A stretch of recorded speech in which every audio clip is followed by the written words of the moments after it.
जो पुराने भारतीय साक्ष्य अधिनियम, उसमें सबूत का भार, इस विषय पर बात हो रही थी।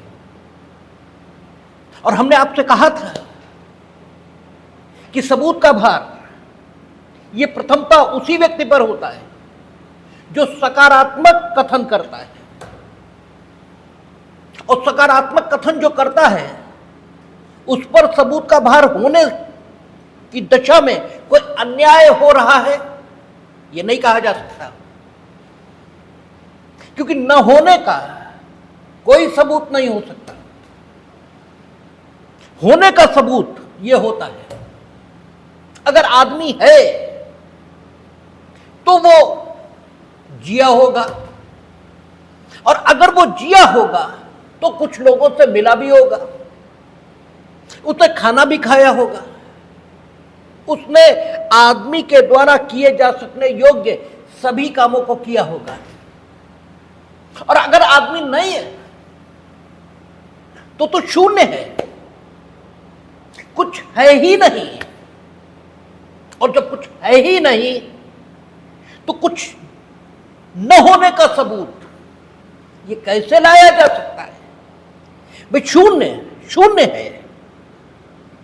कुछ भी न होने की दशा को सकारात्मक ढंग से जब प्रकट किया जाता है तो भाषा एक शब्द देती है कि शून्य है। जब कुछ है ही नहीं, केवल भाषाई विवशता के कारण हम ये कह रहे हैं शून्य है, तो आखिर किस चीज का सबूत ये न्यायालय के समक्ष आएगा? इसलिए नियम क्या रखा गया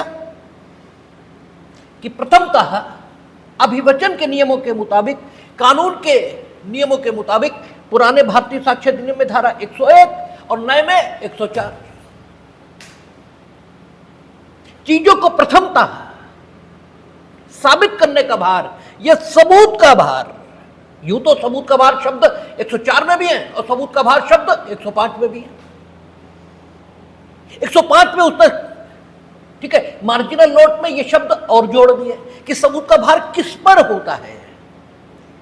यह बात 104 में नहीं जुड़ी हुई है, लेकिन 104 में जो कुछ लिखा है उसे जब हम मार्जिनल नोट के साथ पढ़ते हैं तो यह बात क्लियर हो जाती है कि 104 प्रथमतः सबूत का भार किस पर होता है, उस सिचुएशन के बारे में बात कर रही है, उस स्थिति के बारे में बात कर रही है।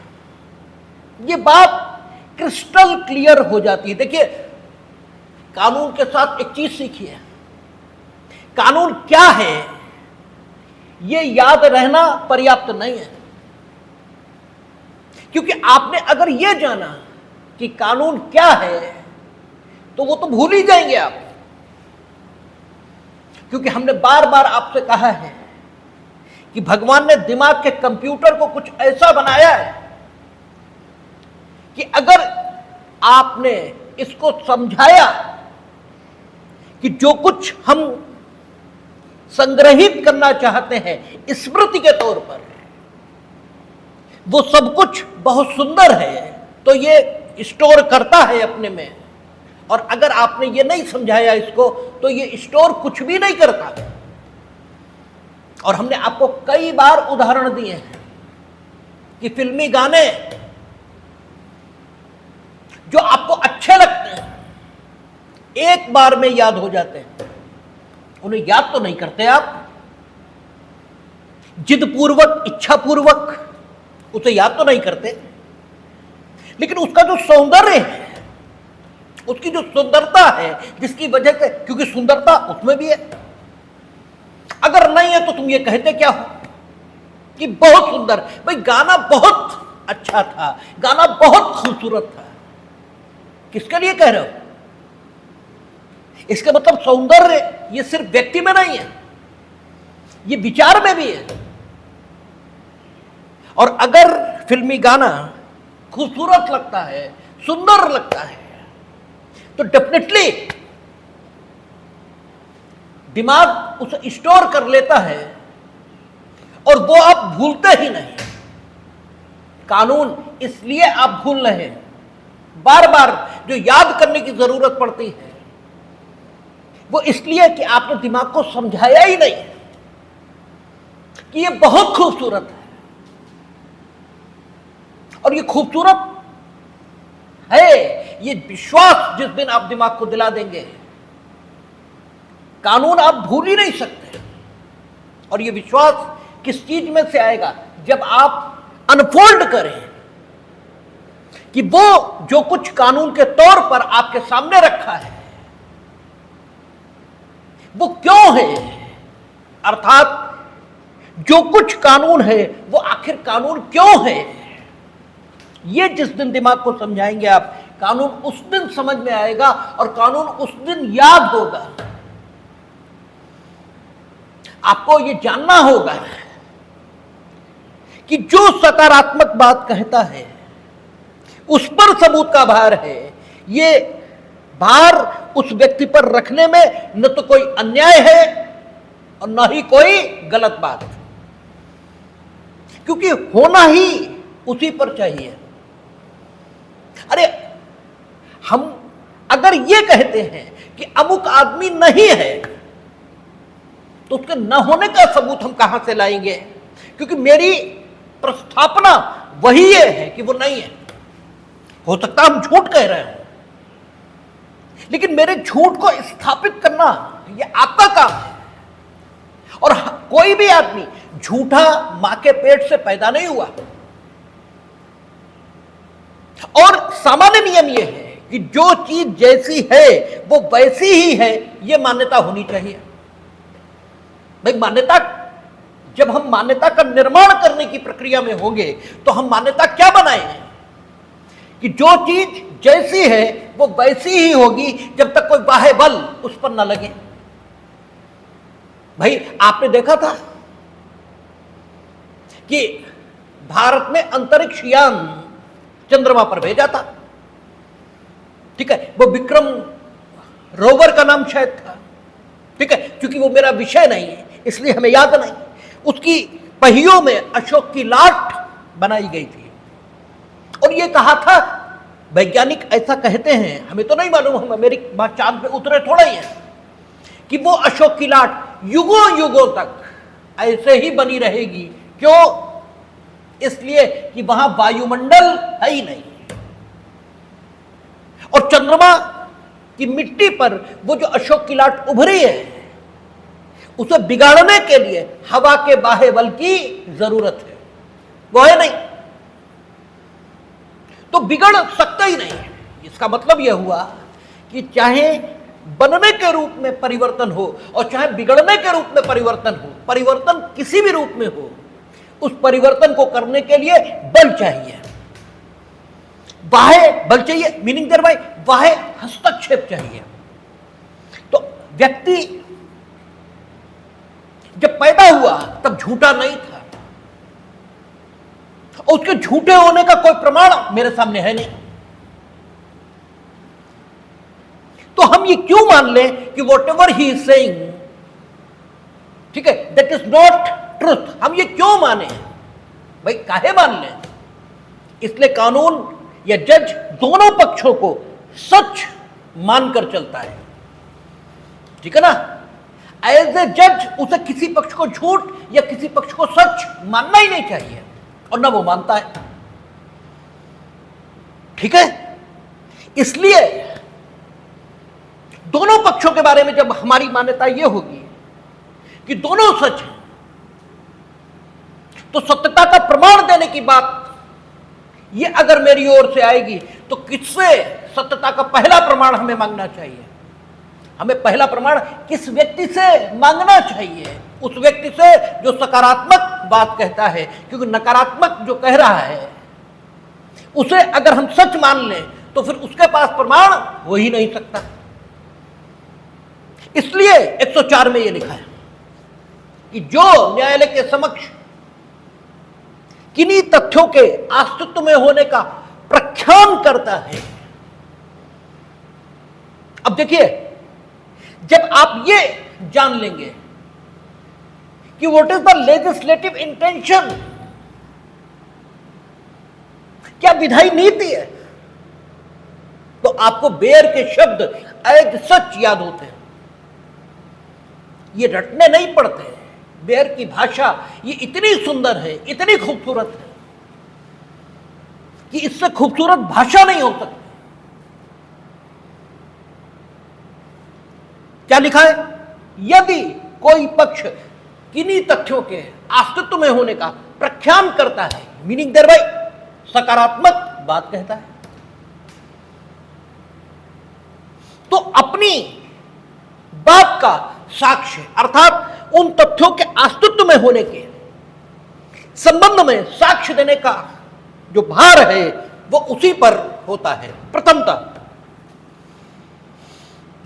पहली बार हम किससे कहें, क्योंकि दोनों सच बोलना है, मेरी मान्यता ये है। और एक कहता है कुछ नहीं हुआ, एक कहता है हुआ। किससे कहें हम? या अपनी बात साबित करूं? तो जाहिर सी बात है हमें इसी से कहना पड़ेगा जो कहता कुछ हुआ, क्योंकि जो कहता है कुछ नहीं हुआ उसके पास सबूत कहां से आया? ठीक है। और असत्य हम दोनों को नहीं मान सकते, या तो ये झूठा है ऐसा कोई प्रमाण मेरे पास हो, मेरे पास तो कोई प्रमाण नहीं। और नियम यह है कि वस्तु जिस रूप में थी उसी में है, यह हमें मानना चाहिए जब तक कि हमारे पास कोई प्रमाण ना हो कि उसमें परिवर्तन आया है। ठीक है। तो हमारी जानकारी तो दोनों के संबंध में यही है कि ये जैसे पैदा हुए थे वैसे ही हैं। तो हम इससे कहेंगे भाई सबूत दो उन तथ्यों के अस्तित्व का, जिनके अस्तित्व में होने का न सिर्फ तुम प्रख्यान करते हो बल्कि उन तथ्यों के अस्तित्व में होने के आधार पर हमसे यह अपेक्षा भी करते हो कि हम किसी अधिकार को या किसी दायित्व को उत्पन्न कर दें। तो कौन देगा सबूत? आप देंगे प्रथमतः। इसलिए 104 ये कहता है कि जब तक कि विधि किसी विशेष तथ्य को साबित करने का भार किसी विशेष पक्षकार पर स्वयं न रख दे, अर्थात कानून के मुताबिक किसी तथ्य को साबित करने के लिए कोई पक्षकार स्वयं आबद्ध न हो जाए, तब तक सामान्य नियम यह है कि सबूत का भार पहली बार अभिवचन के नियमों के मुताबिक उस व्यक्ति पर होता है जो अमुक तथ्यों के अस्तित्व में होने का प्रख्यान करता है। ठीक है। इसलिए यह नियम है। तो आप जब तक रीजनेबिलिटी कानून की नहीं समझेंगे, कहां से आएंगी चीजें? ठीक है। कानून की रीजनेबिलिटी को एनालाइज करने की कोशिश करिए, वो बहुत रीजनेबल है। हां, स्थितियां ऐसी हो सकती हैं जिनमें किसी विशेष व्यक्ति पर किसी तथ्य को साबित करने का भार रखना समय की बर्बादी यह हो सकता है। तो ऐसी दशा में समय के, ठीक है, समय की बचत इसे करने के पॉइंट ऑफ व्यू से कानून स्वयं यह कह सकता है कि नहीं, इस विशेष तथ्य को साबित करने का भार इस पर नहीं, अमुक पक्षकार पर होगा। जैसे मानहानि में आप कहते हैं कि हमें प्रतिकर मिलना चाहिए। क्यों मिलना चाहिए? इसलिए कि इन्होंने हमें कुत्ता कहा। ठीक है ना? इसलिए कि इन्होंने हमें कुत्ता कहा, और कुत्ता कहने के सबूत वो दे रहा है। ठीक है ना? अब प्रारूप में वो कुत्ता नहीं है, प्रारूप में वो आदमी है। तो पहली बात, उसे कुत्ता कहना ये झूठ है, नहीं कहा जाना चाहिए था। और आदमी को कुत्ता कहना, ठीक है, सामान्य रूप से अपमानजनक समझा भी जाता है। लेकिन संभव यह भी है कि जिसने इसे कुत्ता कहा उसने इसका अपमान करने के पॉइंट ऑफ व्यू से कहा ही ना हो। संभव यह भी है। भाई कुछ भी असंभव तो नहीं है। तो लेकिन इस दशा में अगर हम वादी से यह मांग करते हैं कि यू मस्ट प्रूव कि प्रतिवादी ने जो कुछ कहा वो अपमानजनक है, तो यह समय की बर्बादी है। क्योंकि सामान्य तौर पर वादी की बात सच है, कुत्ता कहना आदमी को अपमानजनक है, जबकि वो आदमी के प्रारूप में दिख रहा है। हां, यह ठीक है कि प्रतिवादी ने कुत्ता कहा हो, लेकिन अपमान करने का आशय ना हो। क्यों? प्रतिवादी के पास ऐसी अथॉरिटी हो कि वो उसे कुत्ता कह सकता हो, या फिर इसके ठीक है अवगुण इस प्रकार के इसकी जानकारी में हो जो इसे प्रारूप में ठीक है आदमी के होते हुए भी कुत्ते के तौर पर इसका वर्णन किया जाना औचित्यपूर्ण बना देते हो, यह भी दशा संभव है। लेकिन दशा कुछ भी हो, शुरुआत समय के ठीक है बचत के दृष्टिकोण से प्रतिवादी को ही करनी चाहिए। इसलिए मानहानि में हम लोगों ने देखा है कि सबूत का भार उलट जाता है और 104 उस रूप में लागू नहीं होता, या पुराने भारतीय साक्ष्य अधिनियम की बात करें तो 101 उस रूप में लागू नहीं होता। तब सबूत का भार पलटता है और पलटकर शुरुआत प्रतिवादी से होती है कि वो उस प्रिविलेज को, उस विशेषाधिकार को साबित करे जिसके कारण से अपमानजनक बात जो प्रकटता अपमानजनक है उसे कहने के बाद भी उसे प्रतिकर क्यों नहीं देना चाहिए। ठीक है ना? और यह स्थिति वक्रोक्ति में पलट जाती है। जब हम लोग वक्रोक्ति के बारे में अध्ययन करते हैं फिर स्थिति बदलती है।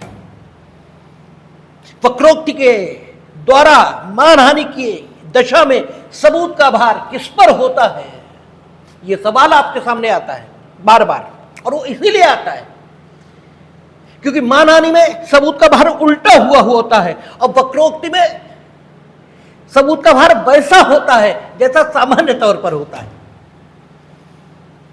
क्यों? वक्रोक्ति में जिस ढंग से मानहानि की जाती है वह ढंग सामान्य भाषा के उपयोग का होता है और वह भाषा स्वयं में अपमानजनक नहीं होती, किंतु वादी के संबंध में अपमानजनक होती है किन्हीं विशेष कारणों से। आधम्स प्रेस लिमिटेड मुकदमा पड़ा था हम लोगों ने ट्रॉट में। ठीक है, तो सबूत का भार अगर आप ठीक से देखेंगे तो 104 में जो सिद्धांत वर्णित है नए में और पुराने में 101 में, वो बिल्कुल क्लियर आपके दिमाग के सामने आ जाएगा। अब दूसरी बात, साक्ष्य अधिनियम सिविल को लागू और दांडिक को लागू, ये हम कह देंगे और मान लिया जाएगा, ये तो होगा नहीं। क्योंकि कानून की दुनिया ये तर्क की दुनिया है, ये फेथ की दुनिया नहीं है। और आप लोगों के साथ सबसे बड़ी गलती है, आप सवाल करना नहीं सीखे। आप बदतमीज कहे जाएंगे तो कोई डर पड़ा है? कहने दीजिए। बदतमीज ये टाइटल खराब है, ये कुछ भी न जानना खराब है। तय करिए कि बदतमीज टाइटल खराब है, ये कुछ भी न जानना खराब है। आप उन बेवकूफ टीचरों के ठीक है कथनों पर सवाल क्यों नहीं खड़े करते? आप कह देंगे कि भारतीय साक्ष्य अधिनियम दोनों को लागू, हम मान लेंगे दोनों को लागू। कहीं लिखा दिखाइए। लिखा दो तरह हो सकता है, अभिव्यक्त और विविक्षित। भाई अभिव्यक्त और विविक्षित, और जो दुनिया है, ये यूं कहें जो सभ्य दुनिया है, वहां अक्सर चीजें विविक्षित होती हैं, वहां विविक्षित ढंग से बोला जाता है, वहां आपकी बात का विरोध कोई नहीं करेगा, प्रकटता। लेकिन वो कतई हम नहीं करेंगे जो आप चाहते हो। तो विविक्षित हम मना ही कर रहे हैं, जब आप जो चाहते हो वो हम कर नहीं रहे। मना भी हम कर नहीं रहे, तो विविक्षित ढंग से मना ही तो कर रहे हैं। विविक्षित यानी आचरण से, व्यवहार से, जो कुछ आप कहते हो, क्योंकि आप सब कुछ शब्दों से नहीं कहते, ठीक है, शब्दों से, वो तो कवि लोग भी बताते हैं कि भरे भवन में करत है नैन नहीं सो बात। आंखों से कौन सी बात होती है, लेकिन आंखों से बात होती है, ठीक है। तो कोई जरूरी तो है नहीं कि शब्दों से ही हम बोलेंगे, ठीक, आचरण इससे भी बोला जा सकता है। और जब वक्रोक्ति के माध्यम से मानहानि होती है, तब स्थिति क्या बनती है कि जो कुछ हम कहते हैं वो देखने में निर्दोष है, दुनिया उसे निर्दोष मानेगी, लेकिन वादी के संबंध में किन्हीं विशेष घटनाओं के कारण वह अपमानजनक होता है, ठीक है। इसलिए वादी जब मुकदमा लेकर आएगा तो जिसे आप सामान्य समझते हो, आप तो सामान्य यही समझते हो कि प्रथम शुरुआत वादी को करनी चाहिए, लेकिन मानहानि के सामान्य मामले में शुरुआत प्रतिवादी करेगा, और वक्रोक्ति के माध्यम से मानहानि होगी, एक स्पेशल टाइप होगा मानहानि का, तो सामान्य नियम लागू होगा और वादी शुरुआत करेगा। और आपसे इसीलिए सवाल बार बार होता है, और आप किसी भी टीचर से यही सवाल नहीं करते हैं, ठीक है। सबूत का भार किस पर होता है, क्यों होता है, किस पर होता है, तो ऐसे है जैसे कानून की ABCD आपने याद कर ली। जो कुछ है वो क्यों है, जो कुछ है उसी को होना चाहिए, इसके अलावा कुछ भी नहीं होना चाहिए। ये बात जब इस्टेब्लिश होकर आए तब आपने कानून जाना, ये माना जाएगा। तो हम बात कर रहे थे कि सिर्फ किसी टीचर के ये कह देने से काम नहीं चलेगा, कि एविडेंस ये सब दांडिक कार्रवाइयों को भी लागू है और दीवानी कार्रवाइयों को भी है, क्योंकि ये तर्क की दुनिया है, ये श्रद्धा और विश्वास की दुनिया नहीं है कि तुम कह दोगे और हम मान लेंगे। हमने बार बार कहा है कि कानून की दुनिया में कौन कहता है इसका कोई अर्थ नहीं, क्या कहता है इसका अर्थ है। कौन कहता है, तो सुप्रीम कोर्ट ने कह दिया था AK गोपालन में, तब तो सुप्रीम कोर्ट ने कह दिया ADM जबलपुर में, ठीक है साहब, हिंदुस्तान में कानून का शासन सिर्फ अनुच्छेद 21 से स्थापित होता है।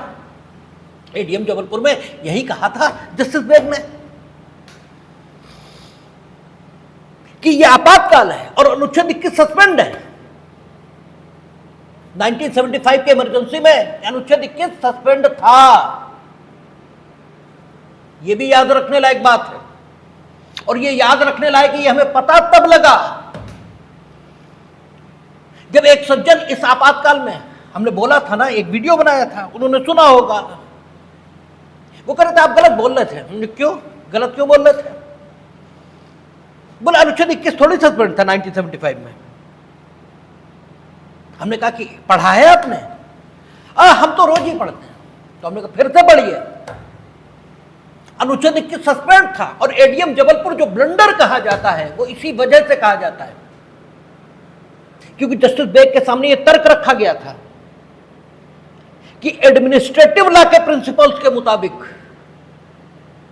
ठीक है, अगर कोई लॉ चैलेंज हो सकता है तो फिर कॉन्स्टिट्यूशन या फंडामेंटल राइट का कोई सवाल उठता ही नहीं, ठीक है। और अनुच्छेद 21 यह कहता है कि विधि और उसकी प्रक्रिया, इसके मुताबिक ही प्राणोदैहिक स्वतंत्रता का हनन होना चाहिए। और विधि क्या है,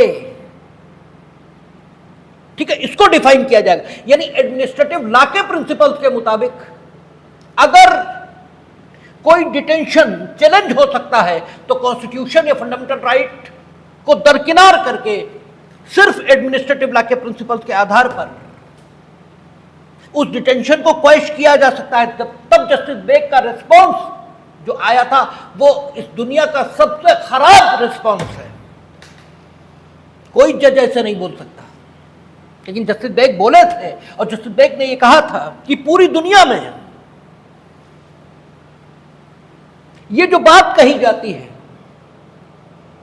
कि सरकार को कानून के मुताबिक चलना चाहिए। ठीक है, सरकार को कानून के मुताबिक चलना चाहिए। यह बात हिंदुस्तान में अनुच्छेद 21 के कारण कही जाती है। उन्होंने कहा था 26 जनवरी 1950 जस्टिस बेग के सामने यह तर्क रखा गया था कि मीसा, DIR, इनके अंतर्गत जो डेलीगेटेड लेजिस्लेशन हुआ है, ये डेलीगेटेड लेजिस्लेशन के जो प्रिंसिपल्स हैं उनके अगेंस्ट है। इसलिए एडमिनिस्ट्रेटिव लॉ के प्रिंसिपल्स के मुताबिक ये रूल्स ही नहीं हो सकते, और जब ये रूल्स नहीं हो सकते तो इन रूल्स के मुताबिक कोई जेल में नहीं हो सकता, और अगर इन रूल्स के मुताबिक किसी को जेल में रखा गया है तो वो गलत है, उसे नहीं होना चाहिए। उन्होंने कहा था हम अनुच्छेद 21 का सवाल नहीं उठाते, हम 20 का नहीं उठा रहे, क्योंकि अनुच्छेद 20 और 21 सस्पेंड थे, ठीक है, प्रेसिडेंशियल ऑर्डर से। जस्टिस बेग ने यह कहा था कि पूरी दुनिया में यह बात ठीक है कि कानून के मुताबिक ही सरकार को काम करना चाहिए। लेकिन 26 जनवरी 1950 के बाद हिंदुस्तान के संदर्भ में यह बात अनुच्छेद 21 के आधार पर ही कही जा सकती है, क्योंकि यह बात अभिव्यक्त रूप से कॉन्स्टिट्यूशन ऑफ इंडिया में लिख दी गई है। और जब अभिव्यक्त रूप से किसी सिचुएशन के लिए कोई उपबंध आ जाएगा तो उस सिचुएशन में वही उपबंध काम में लाया जाएगा। यह विधिक निर्वचन का स्थापित सिद्धांत है, और इसलिए अनुच्छेद 21 के मुताबिक हिंदुस्तान में सरकार को कानून के मुताबिक काम करना चाहिए, यह माना जाएगा, भले ही पूरी दुनिया में यह बात एडमिनिस्ट्रेटिव लॉ के प्रिंसिपल्स के मुताबिक मानी जाती हो। और चूंकि हिंदुस्तान में आपातकाल में अनुच्छेद 21 सस्पेंड है, इसलिए इस समय हम कुछ नहीं कर सकते, भले ही सरकार कुछ भी करे। This was the finding Justice Beg की, और इसलिए हम कहते हैं कि भारतीय न्यायपालिका घुटनों पर आ गई थी आपातकाल में। आप एक प्रतिबद्ध न्यायपालिका की बात करते हो, आप ये कहते हो कि स्वतंत्र न्यायपालिका जस्टिस बेग ये जो कर रहे हैं, और फिर उसके बाद क्या हुआ था, जस्टिस बेग को prime minister of India Shrimati Indira Gandhi ने सीनियरिटी रूल को ओवर रूल करते हुए चीफ जस्टिस ऑफ इंडिया बनाया था। तो बाद में जो कुछ घटा, क्या वो ये साबित नहीं करता कि जस्टिस बेग इंदिरा गांधी के स्पोक पर्सन के तौर पर, ठीक है, सुप्रीम कोर्ट में बैठे हुए थे, न कि जस्टिस के तौर पर। और उसको अब सुप्रीम कोर्ट ने माना भी है कि no, we have committed the blunder in case of ADM Jabalpur, ठीक है ना। तो एडीएम जबलपुर या AK गोपालन में जो कुछ कहा गया वो तो कानून की सुप्रीम अथॉरिटी के द्वारा कहा गया।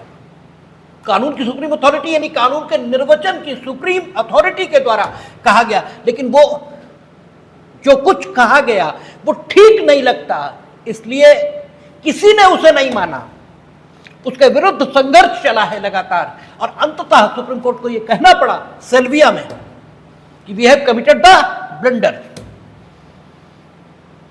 ठीक है, हमने केवल गलती नहीं की, हमने ब्लंडर किया। तो अगर यह मान लिया गया होता कि सुप्रीम कोर्ट कह रहा है तो ठीक ही है, तब तो बात ही खत्म हो गई थी, तब तो मेनका गांधी होती ही नहीं। AK गोपालन से मेनका गांधी तक की यात्रा असंभव थी, ये तो संभव ही नहीं था। एडीएम जबलपुर से सिल्विया तक की यात्रा असंभव थी, ठीक है। फिर 44th कॉन्स्टिट्यूशनल अमेंडमेंट आया था और कहा कि 20 और 21 कभी सस्पेंड नहीं होंगे, ये दशा तो ना आए कम से कम, ठीक है, ये स्थिति तो पैदा ना हो, तब 20-21 आया था। वो बात दीगर है, हम कॉन्स्टिट्यूशन की बात नहीं कर रहे इस समय, हम तो एविडेंस साइड पर हैं। तो कौन कहता है इसका महत्व नहीं है, क्या कहता है इसका महत्व है, क्योंकि जो कुछ वो कह रहे थे एडीएम जबलपुर में या AK गोपालन में वो ठीक नहीं है। इसलिए भारतीय जो न्यायिक मनीषा है, भारतीय जो न्यायिक बुद्धि है, उसने उसे स्वीकार नहीं किया, उसके विरुद्ध संघर्ष किया। तो आप कहे टीचरों की बात स्वीकार कर लेते हैं, आप तर्क क्यों नहीं उठाते कि हमें बताओ कहां लिखा है कि भारतीय साक्ष्य अधिनियम सिविल और क्रिमिनल दोनों पर लागू है। हालांकि किन किन को लागू है वहां देखेंगे तो न्यायालय शब्द आया है कि न्यायालयों को लागू है, और न्यायालय दांडिक भी हैं और सिविल भी हैं, लेकिन ये बात सिर्फ वही नहीं लिखी है। आप विभिन्न सेक्शंस को देखेंगे तो सेक्शंस में जो कुछ दिया है वो भी निश्चित रूप से इस बात की घोषणा करता है कि ये अधिनियम सबको लागू है, सारे प्रोसीडिंग्स को। देखिए, आप दृष्टांत देखेंगे 104 के, तो 104 में 2 दृष्टांत दिए गए, और एक दृष्टांत दांडिक कार्यवाहियों से संबंधित है और दूसरा दृष्टांत दीवानी कार्यवाहियों से संबंधित है। इसलिए यह कहा जाएगा, या यूं कहें कि इसलिए भी यह कहा जाएगा कि भारतीय साक्ष्य अधिनियम दोनों को लागू। ठीक है, इसके बाद बात शुरू हो जाएगी 105 की। अब 105 होना जरूरी है, होना चाहिए, क्योंकि स्थितियां ऐसी हो सकती हैं जिनमें कोई एक बात किसी के द्वारा साबित किया जाना फिर समय की बर्बादी हो, यह भी हो सकता है। ठीक है, अगर हम साक्ष्य के सामान्य नियमों का पालन करें तो समय की बर्बादी हो कि हम किसी एक व्यक्ति से कहें कि तुम अमुक तथ्य को साबित करो, बल्कि युक्ति संगत यह होगा कि हम दूसरे पक्ष से कहें कि आप साबित करो। तो उस बात को, या फिर इस व्यक्ति ने मामले की शुरुआत करते हुए जो साक्ष्य रखा है वो विश्वसनीय है या अविश्वसनीय, वो झूठा है या सच्चा, इसका अवसर ये हम दूसरे पक्ष को दें। ठीक है, और जहां तक अवसर देने की बात है, ये दांडिक कार्रवाइयों में होता है, क्योंकि एक पक्ष ने कुछ कहा, वो विश्वसनीय है या नहीं है। ठीक है, उसकी विश्वसनीयता की परख ये हम दूसरे पक्ष से कराएंगे। लेकिन जहां तक दीवानी के मामलों का सवाल है, वहां तक तो दोनों पक्ष कुछ ना कुछ कह रहे होते हैं। ठीक है, एक पक्ष सकारात्मक रूप से कुछ कह भी रहा होता है और दूसरे पक्ष को झूठा ये भी बता रहा होता है, दोनों ही बातें होती हैं। वो एक पक्ष को झूठा भी कहता है और अपनी बात को सच्चा ये भी कहता है, या स्थिति ऐसी है कि एक व्यक्ति के पक्ष में ऑलरेडी सिचुएशन है, तो फिर सबूत का भार उस व्यक्ति पर होना चाहिए जिस व्यक्ति का मामला असफल हो जाएगा। ठीक है, जैसे आप कहते हैं कि अमुक वसीयत के आधार पर हम अमुक भूखंड के स्वामी हैं और उस भूखंड के कब्जे में ये हैं। कब्जा स्वामित्व का प्रथम दृष्टया साक्ष्य है, इसलिए नहीं कि भारतीय साक्ष्य अधिनियम में ऐसा लिखा। भारतीय साक्ष्य अधिनियम तो 1872 में आया, इसलिए नहीं कि भारतीय साक्ष्य, ये बहुत बड़ी गलती है। कानून के विद्यार्थी के तौर पर, कानून के प्रोफेशनल के तौर पर आप वो जानिए जो कानून है, लेकिन कानून के विद्यार्थी के तौर पर आपको और हमें वो जानना चाहिए कि जो कुछ कानून है वो कानून क्यों है। ठीक है, इसीलिए हम बार बार कहते हैं कि कितना भी अच्छा वकील हो वो पढ़ा नहीं सकता, पढ़ाएगा टीचर। ठीक है, क्योंकि टीचर आपको यह बताएगा कि जो कुछ है वो क्यों है, और विद्यार्थी उसके मन में बात तभी फिट होगी जब वो ये जानेगा कि जो कुछ है क्यों है। वो हम लोगों ने ज्यूरिस्प्रूडेंस पढ़ा था, संपत्ति की उत्पत्ति देखी थी हम लोगों ने, हमने आपसे चर्चा की थी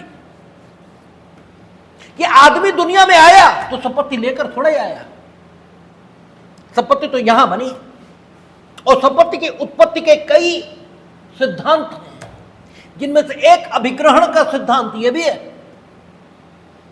अब वहां उन्होंने बताया था कि पहले कब्जा आया फिर दखल आया, जब कब्जा और दखल दोनों आ गए तब संपत्ति आई। दखल को उन्होंने परिभाषित किया था कि ये भाव मन का, कि जब आप किसी चीज पर कब्जा स्थापित कर लेते हैं कि इस पर मेरा कब्जा न सिर्फ रहना चाहिए बल्कि अन्यों को इससे बेदखल रहना चाहिए, जब ये भाव आपके मन में आता है अब दखल शुरू हुआ और अभी भी नहीं हुआ। जब कानून आपके इस भाव का संरक्षण करने लगे कि अन्य लोग इस वस्तु के उपभोग से, ठीक है, अलग रहेंगे, अब दखल को कानूनी मान्यता मिली, अब दखल शुरू हुआ। हम लोगों ने देखा था। तो इसलिए नहीं कि भारतीय साक्ष्य अधिनियम ये तो 1872 में बना, ठीक है, ये आप कह लें तो कौन सी तारीख से बना, फिलहाल लागू आज ही से हुआ। जैसा याद करना मेरा स्वभाव भी नहीं और हम याद भी नहीं रखते। इस सबको याद करने का क्या अर्थ? ये याद करो आपको एग्जाम फेस करना, हमें थोड़ी करना है, हमें तो आपको प्रिंसिपल समझाना है। तो एक व्यक्ति एक भूखंड के कब्जे में है और आप कहते हो कि इस वसीयत के आधार पर, ठीक है, या हमारे पिताजी के नाम वसीयत की गई थी, उसके आधार पर हम इस भूखंड के स्वामी हैं और इनसे बेदखल करा दिया जाए, ठीक है ना, इनसे बेदखली करवा दी जाए, ये आपका कहना है। सबूत का भार किस पर है? उस व्यक्ति पर है जो वसीयत के आधार पर बेदखली मांग रहा है, क्योंकि दोनों पक्षों की ओर से कोई सबूत न दिया जाए तो जीतेगा कौन? वो जिसके पास कब्जा है। कब्जा स्वामित्व का प्रथम दृष्टया साक्ष्य है। अगर आप चाहते हो कि आपको स्वामी माना जाए और उसे बेदखल किया जाए तो सबूत का भार आप पर है, ठीक है। हालांकि 104 के मुताबिक देखेंगे तो भी आप ही पर है, ठीक है ना, लेकिन मेरी बात समझने की कोशिश करिए कि हम ये बता रहे हैं कि सबूत का भार उस व्यक्ति पर होता है द्वितीयतः जिसका मामला असफल हो जाएगा यदि दोनों पक्षों की ओर से कोई सबूत न दिया जाए। यानी अगर सिचुएशन ऐसी है कि 104 या 101 के नियम के मुताबिक कोई विशेष व्यक्ति किसी तथ्य को साबित करने के लिए आबद्ध नहीं है और प्रारंभिक रूप से किसी व्यक्ति पर किसी सबूत को सकारात्मक बात कहने के आधार पर साबित करने का भार नहीं है,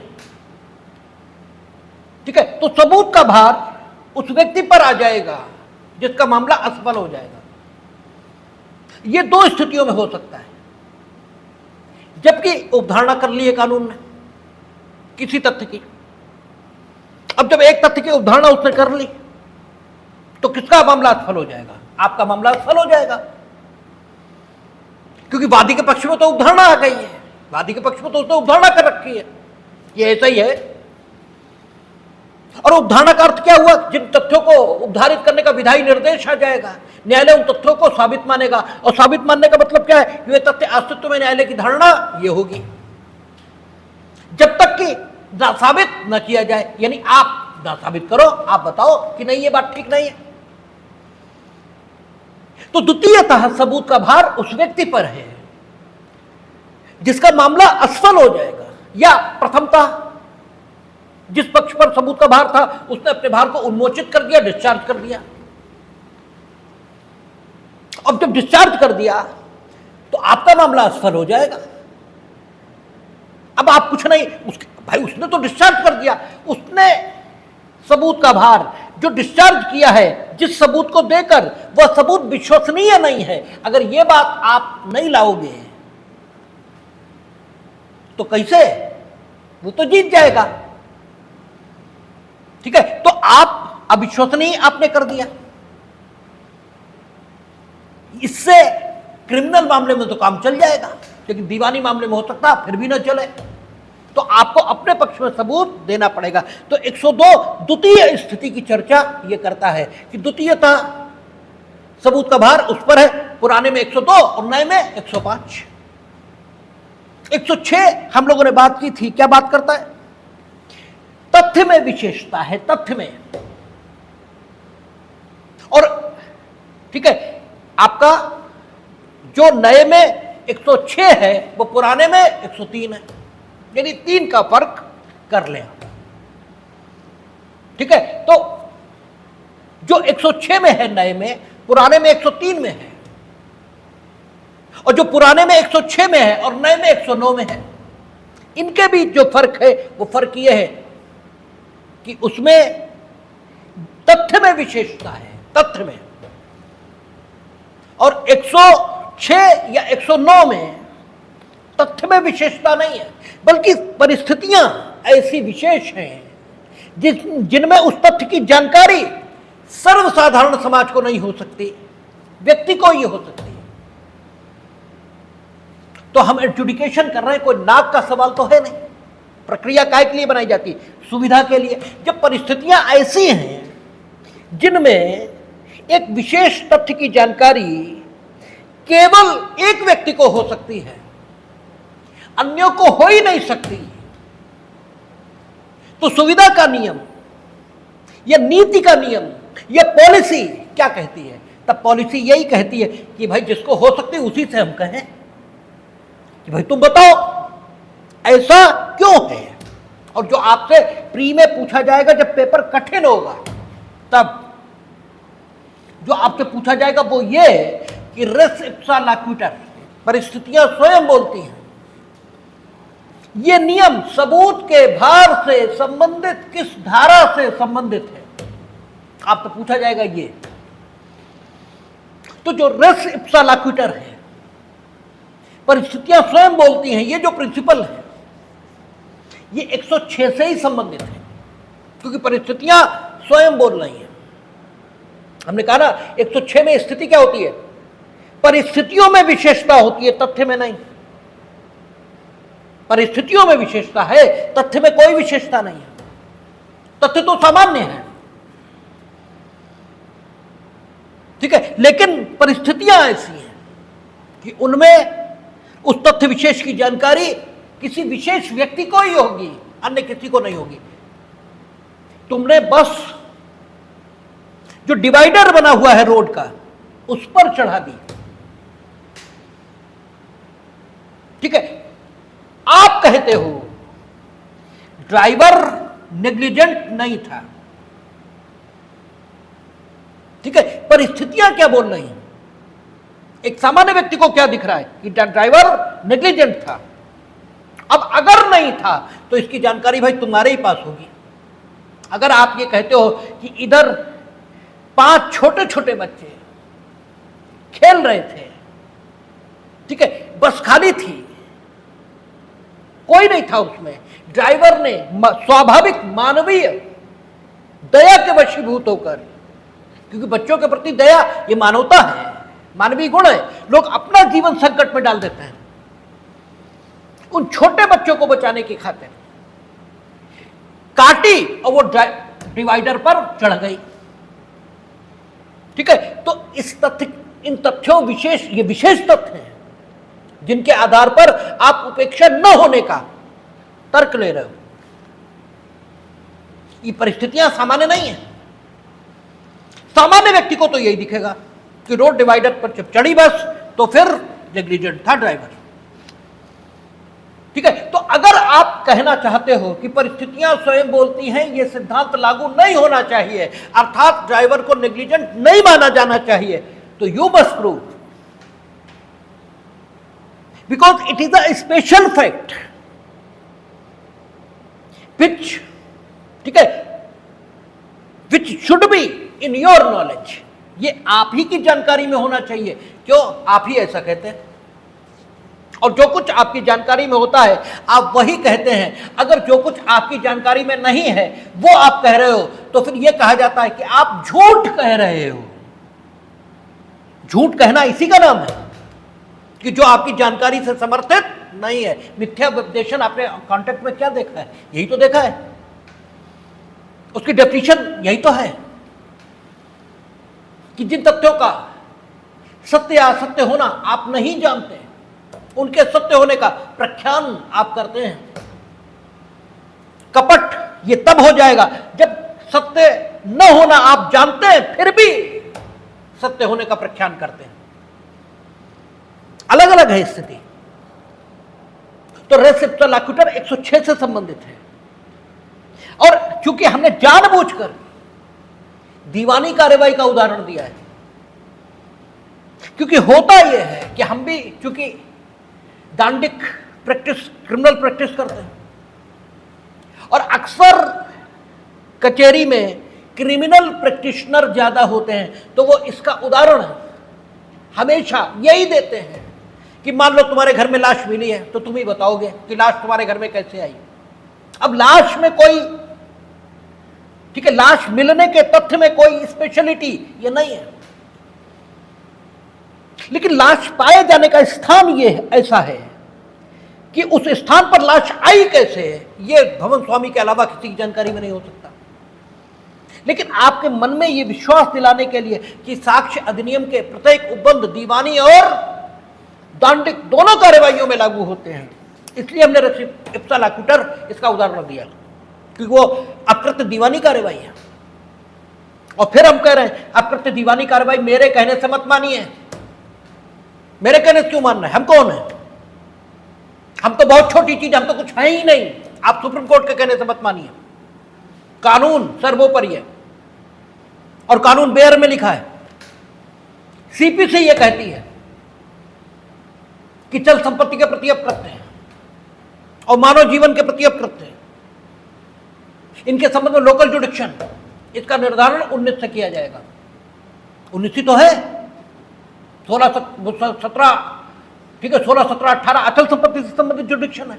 19 में मानव संपत्ति और जंगम संपत्ति और मानव जीवन, इसके प्रति किए गए अकृत्य। और 20 में, ठीक है, अब जंगम संपत्ति है ना 19 में, तो अचल संपत्ति तो बच गई, अचल संपत्ति के प्रति अकृत्य वहां आ गया, ठीक है। लेकिन प्रतिष्ठा के प्रति अकृत्य ये भी है। अचल संपत्ति के प्रति तो 16-17-18 में ही आ गया, क्योंकि अचल संपत्ति से संबंधित सारे मामले 16-17-18 वहीं चलेंगे। लेकिन अकृत्य संपत्ति के प्रति भी है, मानव शरीर के प्रति भी है, और प्रतिष्ठा इसके प्रति भी है। 3 प्रकार के अकृत्य हैं,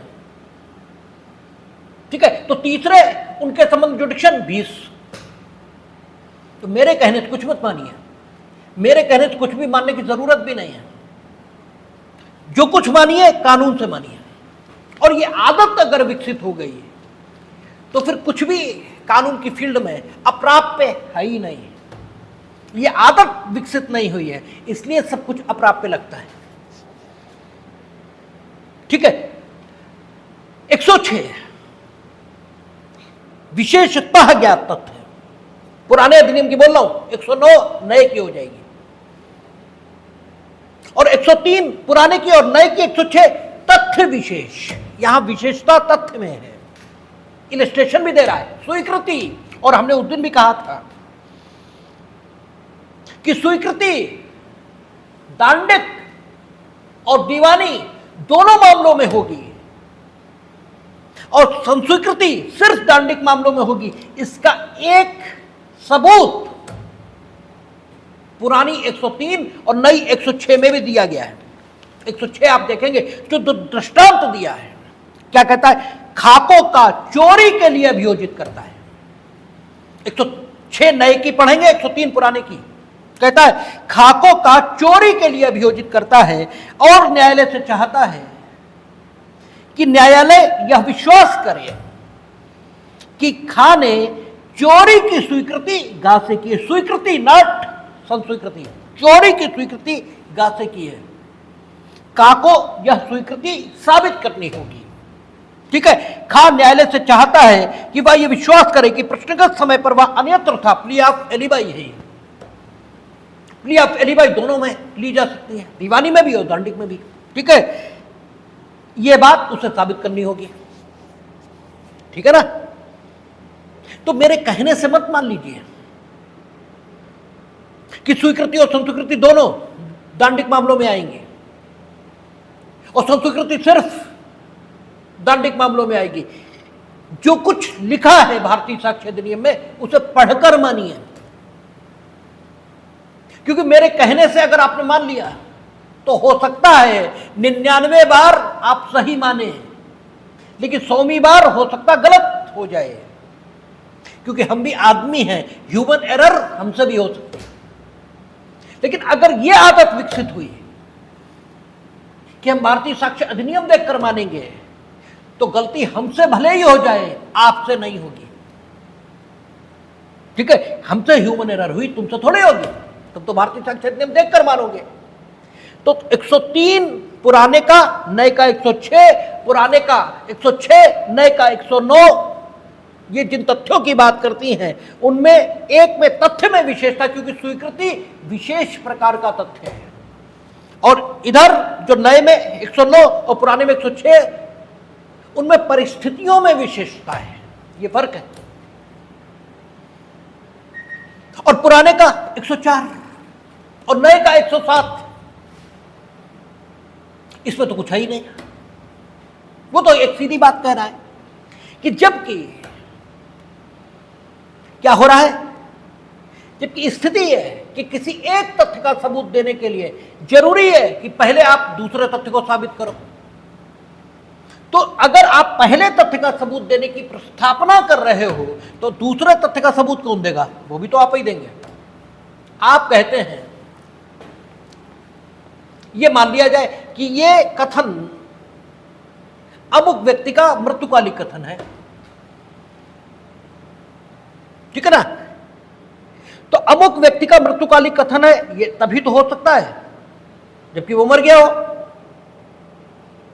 जब तक मरा नहीं है तब तक मृत्युकालिक कथन यह है, हम क्यों मान लें? और अगर आप ये कहते हो कि अमुक व्यक्ति का मृत्युकालिक कथन है, तो जिस व्यक्ति का मृत्युकालिक कथन आप इस कथन को बता रहे हो, वो व्यक्ति सिर्फ न्यायालय में अनुपस्थित है। तो ऐसे अनुपस्थित तो बहुत लोग हैं, सबके बारे में मान लें वो मर गए, ठीक है, सबके बारे में मान लें। आप साबित करो कि जिस व्यक्ति का मृत्युकालिक कथन आप इसको कह रहे हो, ये वाकई मर गया है और मर नहीं गया, ठीक है, तो साक्ष्य देने के लिए अन्यथा असमर्थ हो गया है। भाई यही लिखा है 32 में, या तो मर गया है या साक्ष्य देने के लिए अन्यथा असमर्थ हुआ है, ठीक है, या फिर मामले की परिस्थितियां ऐसी हैं कि न्यायालय उस व्यक्ति की उपस्थिति सुनिश्चित करना ये ज्यादा ठीक नहीं मानता है। मामले की परिस्थितियों, कुछ तो साबित करो, अन्यथा धारा 60 हम क्यों ना लागू करें कि इस कथन का साक्ष्य वो व्यक्ति स्वयं आएगा न्यायालय में और देगा, अन्यथा नहीं, ठीक है ना? तो 100, ठीक है, आपका 7 जो है नए में और पुराने में जो 104 है, वो तो कुछ विशेष बात ही नहीं। अगर कोई भी तथ्य ऐसा है जिसका साक्ष्य देने के लिए आप तभी अनुज्ञात हो सकते हैं कानूनी तौर पर, जब आप किसी अन्य तथ्य का अस्तित्व साबित कर दें, तो अन्य तथ्य इसे साबित करने का भार भी आप पर ही है। अगर हम ये कहें कि हम, ठीक है, उसी ब्राह्मण को भोजन कराएंगे जिसने ता जिंदगी कभी नशीले पदार्थ का सेवन न किया हो, तो अगर आप मेरे यहां भोजन करना चाहते हो तो इस बात का विश्वास कौन दिलाएगा हमें कि आपने ता जिंदगी नशीले पदार्थ का सेवन नहीं किया है? आप ही दिलाएंगे। तो इसमें कुछ गलत नहीं, जो होना चाहिए वही है। फिर आता है अपवाद, इन्हें साबित करने का भार। अपवाद 2 प्रकार के हैं, आपने देखा था भारतीय न्याय संहिता और चाहे भारतीय साक्ष्य अधिनियम, इंडियन पिनल कोड, भारतीय दंड संहिता। अपवाद 2 प्रकार के हैं। एक वे जो मामले को अपराध की परिभाषा से बाहर कर देंगे, यानी कृत्य अपराध ही होगा, लेकिन या तो दुराशय के अभाव के कारण, यानी एब्सेंस ऑफ मेंस रिया, यह नेसेसिटी एंड पब्लिक पॉलिसी, इसकी मांग के कारण हम संबंधित कृत्य को अपराध नहीं मानेंगे, अन्यथा वो अपराध है। पुरानी आईपीसी बोलेंगे क्योंकि नई अभी हमें याद नहीं हुई, कोशिश हम करेंगे कि अगले संडे तक याद कर लें। ठीक है, तो पुरानी आईपीसी के हिसाब से देखें तो 76 टू 95 मेंस रिया के अभाव के आधार पर जनरल एक्सेप्शन वर्णित हुए हैं और वहां कृत्य को अपराध की परिभाषा से बाहर किया। और 96 टू 106 106 जहां राइट टू सेल्फ डिफेंस है, वहां पब्लिक पॉलिसी और परिस्थितियों की मांग इनके कारण संबंधित कृत्य को अपराध नहीं माना। और इसके अलावा भी पुरानी आईपीसी उसमें 300 हत्या के अपवाद हैं, 334 335 घोर उपहति और उपहति, उनमें मिटिगेटिंग सर्कमस्टांसेस हैं जब सजा कम हो जाएगी, यानी व्यक्ति को सिर्फ दोष सिद्ध किया जाना यही पर्याप्त नहीं है, अभियोजन को एक और चीज साबित करनी होगी। और वह चीज क्या होगी कि अभियुक्त तो दंड के योग्य है, यह उसे अलग से साबित करना होगा। सिर्फ आपने दोष सिद्ध कर दिया इससे काम नहीं चलेगा। अगर अभियुक्त यह साबित करने में सफल हो गया कि वो दंड के योग्य नहीं है क्योंकि there was absence of mens rea,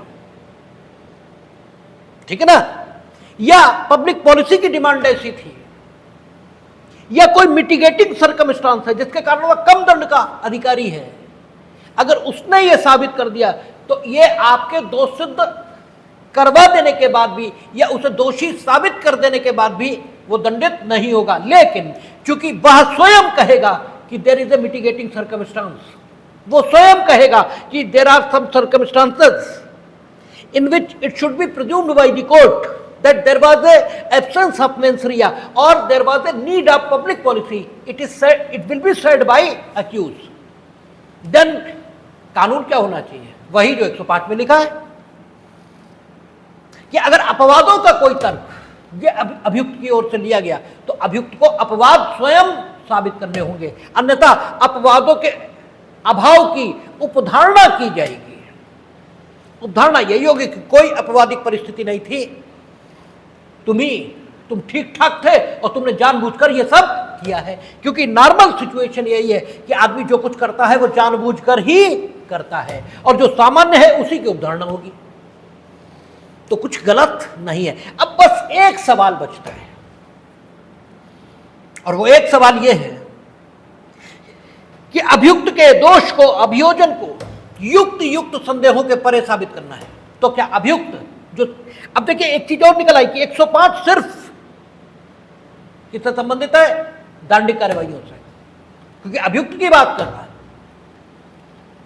ठीक है, और नए में 108 किससे संबंधित है, सिर्फ दांडिक कार्यवाहियों से। तो दांडिक कार्यवाहियों में अभियुक्त के दोष को अभियोजन को युक्त संदेहों के परे साबित करना है। तो क्या अगर बचाव के तौर पर अभियुक्त ने, ठीक है, exception whether that is general और, ठीक है, attach with A special offence, ठीक है, उसका तर्क ले लिया है, तो इस बचाव को या इस अपवाद को क्या उसे युक्त संदेहों के परे साबित करना है, यानी इस बचाव के प्रति अभियुक्त को जो साक्ष्य देना है न्यायालय को वो किस स्तर का देना है, क्योंकि साक्ष्य के अपने अपने लेवल हैं। ये हमने आपको सीआरपीसी जब बता रहे थे तब बताया था, हमने कहा था समनिंग के लिए अलग साक्ष्य है, फ्रेमिंग ऑफ चार्ज के लिए अलग साक्ष्य है और दोष सिद्धि के लिए अलग साक्ष्य है। लेवल जो साक्ष्य का स्तर है वो अलग अलग है, ठीक है, और वो स्तर सीआरपीसी के प्रोविजन आप पढ़ेंगे, अब तो भारतीय न्याय संहिता है उसके प्रोविजन वो भी सब एक ही जैसे हैं, वो पढ़ेंगे तो अलग अलग है। अब बस एक ही बात बचती है, लेवल क्या होगा उस बचाव को साबित करने के लिए सबूत का। तो ये कहा है कि युक्त संदेहों के परे अभियुक्त को दोष सिद्ध कराने के लिए अभियोजन को साक्ष्य देना होगा, लेकिन साक्ष्य का यह स्तर अपवादों को साबित करने के लिए अभियुक्त से अपेक्षित नहीं है। अभियुक्त सिर्फ इतना साक्ष्य दे दे कि साक्ष्य के ठीक है, जो साक्ष्य उसने दिया है उसके आधार पर विचार करने पर अभियुक्त की बात सही लगने लगे और दांडिक मामलों में उसके दोष को साबित करने के लिए लगने नहीं ऐसा ही है ये लगे, इसके अलावा कुछ भी नहीं है, तभी तो युक्तियुक्त संदेह के परे साबित हुआ। यहां युक्तियुक्त संदेह के परे सबूत की अपेक्षा नहीं है। क्यों? क्योंकि संदेह का लाभ अभियुक्त को जाएगा। अगर उसके द्वारा प्रस्तुत जो बचाव का साक्ष्य है उससे यह लगने लगा कि इसकी बात ठीक भी हो सकती है, तो युक्त संगत संदेह ये तो आई गया प्रोसिक्यूशन की स्टोरी पे। तब युक्तियुक्त संदेहों के परे प्रोसिक्यूशन स्टोरी कहां साबित हुई? बात आ गई है, ठीक है, ये माना ही नहीं जा सकता कि प्रोसिक्यूशन स्टोरी साबित हुई है और अभियुक्त दोषमुक्त होगा। तो यह आपको सबूत के भार का एक ओवरव्यू ये हमने दिया आज, ठीक है, इट इज द ओवरव्यू। चर्चा हम लोग पहले कर चुके हैं इसकी, लेकिन एक ओवरव्यू हमने कंप्लीट 101 से 106 तक का दिया। अब कल से हम लोग बात करेंगे 107 उपधारणा, कुछ तथ्यों की जाएगी, किन किन तथ्यों की उपधारणा होगी और कुछ विशेष तथ्यों को साबित करने का भार कुछ विशेष व्यक्तियों पर होगा, उन सब की चर्चा करेंगे, देखेंगे। कल कोशिश करेंगे हम 111 तक और 111A तक जो पुराने भारतीय साक्ष्य अधिनियम का है वहां तक बता दें, उसका देखेंगे, जैसा समय होगा वैसी बात करेंगे, देखेंगे।